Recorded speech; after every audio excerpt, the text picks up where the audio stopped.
ఉన్నారు. ముందుగా బీఆర్ఎస్ నుంచి సతీష్ గారు, ఇక్కడ జరిగిన గొడవ ఏంటి? కాంగ్రెస్ మొత్తం నెపాన్ని బీఆర్ఎస్ మీదకి నెట్టి ఇవాళ పట్నం మహేందర్ రెడ్డి గారిని కూడా అరెస్ట్ చేయడం మనం చూసాము. నరేందర్ రెడ్డి గారిని అరెస్ట్ చేశారు. ఏంటి అక్కడ జరుగుతున్న యుద్ధం ఏంటి? ఇప్పుడు మనం చూస్తే గతంలో కూడా మనం చాలా సందర్భాలు చూసినాం. ఏదైతే నిరుద్యోగులు ధర్నాలు చేస్తే అది బీఆర్ఎస్ పార్టీ వాళ్ళు చేయించారంటారు. ఏదైతే రైతు భరోసా లేదు, రైతులు రుణమాఫీ కాలేదని చెప్తే బీఆర్ఎస్ వాళ్ళు చేపిస్తున్నారంటారు. అంటే ఈరోజు జరిగిన సంఘటన కూడా చూస్తూ ఉంటే లగచెర్లలో మీరు చాలా క్లియర్గా అక్కడ ఎవరైతే సురేష్ అనే అబ్బాయి ఉన్నాడో, సురేష్ అనే అతను అక్కడ లోకల్కి సంబంధించిన వాడు, అతనికి 7 ఎకరాల పొలం ఉంది. ఆయనది కూడా అందులో ఫార్మాసిటీ అని చెప్పి గవర్నమెంట్ భూములు తీసుకుంటుంది అనే విషయంలో ఆయన మాట్లాడిన సందర్భం కలెక్టర్ గారితో చాలా క్లియర్గా కూడా విజువల్స్లో ఉన్నాయి. ఆయన ఎక్కడ కూడా తిరుగుబాటు చేసే విధంగానో, ఎక్కడ కూడా హార్ష్గా మాట్లాడడం, ఎక్కడ కూడా చేసుకున్న వీడియో విజువల్స్ ఏ ఛానల్లో కూడా, ఏ మీడియా సంస్థలు కూడా రాలేదు. కానీ ఈరోజు ఆయనను పట్టుకొని సురేష్ అనే వ్యక్తి బీఆర్ఎస్కు సంబంధించి బరాబర్ అంటే ఇప్పుడు ఊళ్ళో గ్రామంలో అందరూ కూడా ఏ పార్టీలు ఒక్కొక్కరు ఒక్కొక్క పార్టీలు ఉంటారు, కాంగ్రెస్లో ఉంటారు, బీజేపీలు ఉంటారు, బీఆర్ఎస్లో ఉంటారు. ఏ పార్టీ అయినప్పుడు కూడా అన్నదమ్ములాగా ఊళ్ళల్లో కలిసిమెలిసి ఉంటారు. ఎక్కడైనా సరే రాజకీయంగా కొంత వ్యతిరేకించినా కూడా కలిసిమెలిసి ఉండే సందర్భంలో అందరూ ఒక గ్రామానికి ఇబ్బంది వస్తా అండి, ఒక గ్రామానికి ఇబ్బంది వస్తే అందరూ కూడా కలిసి మెలిసి కొట్లాడే పరిస్థితులు ఉంటాం మన గ్రామంలో. ఇప్పుడు ఈ సిటీకి విలేజ్ కల్చర్ చూసుకుంటే మనం గమనిస్తే ఊళ్ళో మనం బయట ఊరు వెళ్తుంటే ఒక చిన్న యాక్సిడెంట్ కావడమో చిన్న జరిగితే ఊరంతా కదిలొస్తుంది. అలాంటి సందర్భాలు మనం చూస్తున్నాం. ఇంకోటి కాంగ్రెస్ నాయకులు మనం గతంలో కూడా చూసినాం. ఎవరు ఇప్పుడు ఇవి చూసినాం మనం లాస్ట్ ప్రింట్ మీడియాలో చాలా పేపర్స్లో గతంలో ఎలక్షన్స్ అప్పుడు ఏమొచ్చింది, వీళ్ళందరూ ఏం చెప్పారు ఎలక్షన్స్ అప్పుడు? ఫార్మాసిటీ రద్దు చేయాలి ఎంపీ కోమటిరెడ్డి, కాంగ్రెస్ గెలిస్తే ఫార్మాసిటీ రద్దు, ఫార్మాసిటీ భూములను పేదలకు తిరిగిస్తాం ఎమ్మెల్యే మల్రెడ్డి రంగారెడ్డి.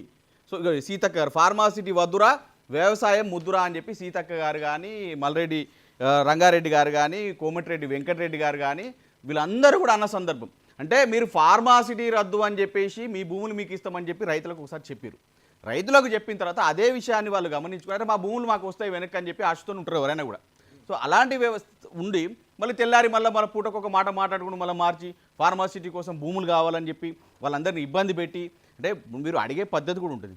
ఇది చేస్తున్నాం. ఇప్పుడు గతంలో కూడా మనం చాలా సందర్భం మీరు ఏదైనా పని స్టార్ట్ చేసేటప్పుడు ప్రారంభించేటప్పుడు గ్రామ ప్రజలకు వాళ్ళందరూ కూడా తెలియాల్సి వస్తుంది. మీ భూములు ఈ విధంగా తీసుకుంటున్నాం, మనం ఇట్లా లాభదాయకంగా ఉంటుంది, పెట్టుబడులు వస్తాయో లేకపోతే పరిశ్రమలు వస్తాయో ఏదైనా చెప్పాల్సిన రెస్పాన్సిబిలిటీ కాంగ్రెస్ కానీ ప్రభుత్వానికి ఉంటుంది. అది ఏ ప్రభుత్వానికి చెప్పకుండా నిర్దాక్షిణ్యంగా పోలీస్ బలగాలను పెట్టో లేకపోతే అక్కడ ఉన్న నాయకులు బలవంతంగా ఫోన్లలో మాట్లాడుతూ హెచ్చరిస్తూ అలా చేయడం అనేది ప్రజలు ఒప్పుకోలేదు. ఈరోజు ప్రజలకు భూములు ఇవ్వడం ఇష్టం లేకనే ప్రజలు తిరుగుబాటు చేశారు.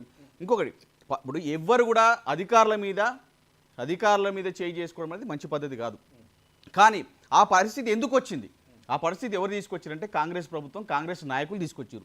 మీరు బయటనేమో మీడియాలో కూర్చొని దంచి కొడతారేమని ఫార్మాసిటీ రద్దు మీ భూములు మీకు ఇస్తాను ఇట్లా చెప్తారు. అంటే ప్రజల్ని మోసం చేసిరు. ఈరోజు మీరు కాంగ్రెస్ నాయకులు అక్కడ ఊళ్ళోకి వెళ్ళి మాట్లాడే పరిస్థితి లేదు. ఎందుకంటే తిరగబడతారు, కొట్టే పరిస్థితి కూడా వస్తుందని చెప్పేసి వెళ్ళని క్రమంలో ఈరోజు అధికారులు వెళ్తే అధికారుల మీద తిరుగుబాటు చర్యలు జరుగుతూ ఉన్నాయి. ఇంకొకటండి, మేము చాలా క్లియర్గా చెప్తా ఉన్నాం. ఏదైతే రేవంత్ రెడ్డి గారు గెలిచిన తర్వాత ఒక ప్రముఖ మీడియా సంస్థలో కూర్చొని మేము మా అన్నదమ్ముల్ని దగ్గర వాళ్ళని మా ఫ్రెండ్స్ని అందరినీ పిలుచుకొని మాట్లాడడం జరిగింది. ఎక్కడ కూడా మా అన్నదమ్ములు ఎక్కడ కూడా ఇన్వాల్వ్ కారు, ఎక్కడ ఇన్వాల్వ్ అయినా కూడా ఇబ్బంది అవుతుంది. మనం ఈరోజు నేను ముఖ్యమంత్రి స్థానంలో ఉన్నా, మీరు ఏం చేసినా నాకు ఇబ్బంది అవుతుంది అని చెప్పిన సందర్భాలు మనం చూసినాం. అలాంటి సందర్భం నుండి ఈరోజు ఇదే వాళ్ళ తిరుపతి రెడ్డి గారు, రేవంత్ రెడ్డి గారి తమ్ముడు కలెక్టర్ గారికి వెళ్ళడం ఏంది? కలెక్టర్ గారు ఈయనని రిసీవ్ చేసుకుని, ఈయన మంత్రా లేకపోతే ఎమ్మెల్యేనా, ఆయన ఏ స్థానంలో ఉన్నారు తెలంగాణ ఇప్పుడు ప్రభుత్వంలో ఆయన ఏ స్థానంలో లేనప్పుడు కూడా కలెక్టర్ గారికి వెళ్ళడం ఏంది? ఆ కలెక్టర్ ఈయన రిసీవ్ చేసుకోవడానికి బయటికి రావడం ఏంది? ఈయన రిసీవ్ చేసుకుని బయటకు వచ్చి రిసీవ్ చేసుకుని లోపల తీసుకెళ్తారా అండి?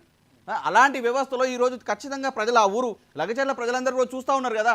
అంటే ఇది ఎక్కడ రాజకీయం? అంటే ఖచ్చితంగా ఇది తిరుపతి రెడ్డి గారే కావాలని వాళ్ళ స్వలాభాల కోసం వాళ్ళ సొంత కుటుంబంలో ఫార్మా కంపెనీలు పెడదామనే ఉద్దేశంతోనే తిరుపతి రెడ్డి గారు కావాలని చేపిస్తున్న దానికి సాక్షాత్తు ఆ విజువల్స్ మనం చూసినాం, కనబడతా ఉన్నాయి. ఇలాంటి వ్యవస్థలో తిరుగుబాటు చేయరు అంటే తిరుగుబాటు ఎందుకు చేయరండి? వాళ్ళకు ఇప్పుడు మనం చూసినాం నిన్న 9 నెలల అమ్మాయి అండి, పాపం 9 నెలల గర్భవతి వాళ్ళ హస్బెండ్ పక్కన ఉంటే పొద్దున్న లేస్తే ఆమెకు నొప్పులు వచ్చే అవకాశం ఉంది, హాస్పిటల్ తీసుకెళ్ళాలి, స్కానింగ్ చేయించే పరిస్థితులు ఉంటే అర్ధరాత్రి 12-1 వచ్చి తీసుకెళ్తే ఆ అమ్మాయి ఇవాళ రోడ్డు మీదకి వచ్చి పాపం విలవిల్ల ఏడుస్తూ ఉంది, నేను హాస్పిటల్కి వెళ్ళాలి, ఎలా వెళ్ళాలి, నా డబ్బులు లేవని చెప్పేసి. ఇంకొక అమ్మాయి రాత్రి ఉంటే అర్ధరాత్రి వచ్చి తీసుకెళ్తే పోలీస్ వాళ్ళు ఆమె కడుపు మీద తొక్కుకుంటూ వెళ్తున్న సందర్భాలు, వాళ్ళు విలువలాడుతున్న సందర్భాలు ఇలా చాలా కథనాలు మీడియాలో వస్తున్నాయి. అంటే ఇలాంటి పరిస్థితులు ఎందుకు తీసుకొస్తా ఉన్నారు? ఇంకొక విషయం చెప్తాను. ఈరోజు మీరు కాంగ్రెస్ ప్రభుత్వంలో ఉంది, పోలీస్ యంత్రాంగం ఏమైతా ఉంది? మీరు పోలీసు ఏదైతే హోంశాఖను చేతిలో పెట్టుకున్న రేవంత్ రెడ్డి గారు ఈరోజు ఒక కలెక్టర్ గారు, గౌరవప్రదమైన కలెక్టర్ గారు ఒక ప్రదేశానికి లగచర్లకు వెళ్తే పోలీస్ సెక్యూరిటీ ఏదని అడుగుతూ ఉన్నాం. ఇక్కడ కనీసం డీసీపీ డిఎస్పీ ర్యాంక్ వాళ్ళు కూడా లేని పరిస్థితులు ఎందుకు వచ్చింది అంటే కావాలని దీన్ని ఇష్యూ చేసి వీళ్ళు ఖచ్చితంగా తిరగబడ్డ ఒక 10 మంది 20 మందిని తీసుకుపోయి లోపల వారేసి కొట్టిపిస్తే మిగతా ప్రజలు కూడా ఎవరు మాట్లాడరు, ఈ భూములన్నీ ఆక్రమించుకోవచ్చు అన్న ఉద్దేశంతో ఈరోజు మీద నిరసనలు జరగడం అనేది ఇది ఇవాళ మొదటిది కాదు, కొత్తది కూడా కాదు. ఈ ప్రభుత్వం వచ్చిన తర్వాత కూడా అనేక చోట్ల ఈ భూసేకరణ మీద నిరసనలు జరుగుతూనే ఉన్నాయి. అయితే ఇక్కడ కలెక్టర్ మీద దాడి జరగడానికి ప్రధానమైన కారణం బీఆర్ఎస్ పార్టీనే అది వెనక నుండి చేయించింది అని కాంగ్రెస్ ఈరోజు బలంగా ఆరోపిస్తుంది. ఇప్పుడు మీరు ఒకరిద్దరిని ఇప్పుడు మేము చాలా క్లియర్ చెప్తా ఉన్నాం.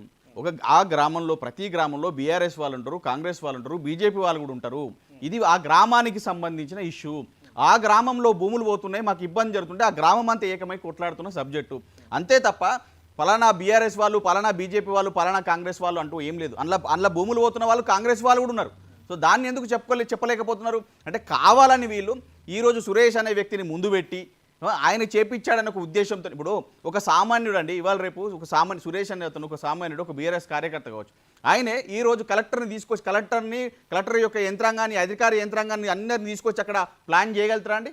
చేసే పరిస్థితులు ఉండవు.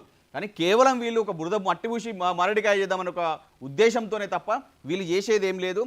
ఇప్పుడు ఎవరైతే పట్నం నరేందర్ గారిని ఎంత దారుణంగా అరెస్ట్ చేసిన సందర్భాలు విజువల్ చూసాం. ఎందుకండి ఆయన మన స్మగ్లరా, దొంగనా, లేకపోతే పాకిస్తాన్ నుంచి వచ్చిన వ్యక్తి? ఏ విధంగా మీరు అతన్ని నిర్దాక్షిణ్యంగా అరెస్ట్ చేస్తారు? ఆ అరెస్ట్ ప్రక్రియ గురించి మళ్ళీ మాట్లాడుకుందాం. వెంకట్ గారు,